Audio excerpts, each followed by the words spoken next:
Let's get ready with me. তো আজকে আমি যাব ফ্রান্স ভিলেজে, যার জন্য আমি রেডি হতে চলে আসলাম। ফার্স্টেই দিয়ে নিলাম আমার ময়শ্চারাইজার প্রাইমার, আর এখন দিয়ে নিচ্ছি আমার ফাউন্ডেশনটা। সো ফাউন্ডেশন দেওয়ার পর সুন্দর করে ব্লেন্ড করে ফেললাম। তারপর দিয়ে নিচ্ছি কন্ট্রোর। তো কন্ট্রোর দেওয়ার পর আমি এখানে দিয়ে নিচ্ছি কনসিলার, আর কনসিলার নিয়ে নিয়েছি আমি টু ফেস্টের কনসিলারটা। তারপর এখন দিব ব্লাশ, আর ব্লাশ আমি দুইটা মিক্স করে তারপর দিয়েছি, কারণ ব্লাশ আমার অনেক বেশি পছন্দের। তারপর পাউডার দিয়ে এখানে আমার ব্রাউজটা সেট করে ফেললাম। আর এখন আমি দিব আইশ্যাডো। আইশ্যাডোর জন্য আমি নিয়ে নিচ্ছি লিটল বেরি এই ছোট আইশ্যাডো প্যালেটটা। তারপরে গ্লিটার দিয়ে নিলাম, আর এখন হাইলাইটার দিয়ে নিচ্ছি, আর এখন দিব মাস্কারা। মাস্কারা দিয়ে আইলাইনার দিয়ে নিলাম, তারপর আবার মাস্কারা দিলাম, আর এখন আমি দিব লাস্ট টাচ আপ। তো ব্লাশ দিয়ে নিচ্ছি এখানে, তারপর কন্ট্রোর দিয়ে ফেললাম, আর এখন দিব সেটিং স্প্রে। সেটিং স্প্রে দিয়ে সুন্দর মতো একটা ফ্যান নিয়ে ড্রাই করে নিচ্ছিলাম। তারপরে খেয়ে ফেলাম আমার গ্রিন টি, আর এখন দিচ্ছি লিপস্টিক। তো লিপস্টিকটা আমি একটু নিউডের মধ্যে রেখেছিলাম, আর তারপর এখন আমি দিয়ে দিচ্ছি হাইলাইটার। হাইলাইটার দেওয়ার পর আমি একদম রেডি।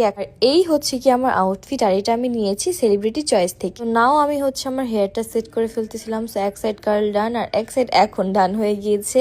এখন just last but not the least, সেটা হচ্ছে আমার ইয়াররিং, এন্ড দেন হচ্ছে আমাকে চেন বড়াই দিল রাকিব এখানে। আর এখানে আমরা ফুল ফিল রেডি হয়ে গিয়েছি। এই ছিল আমার ফাইনাল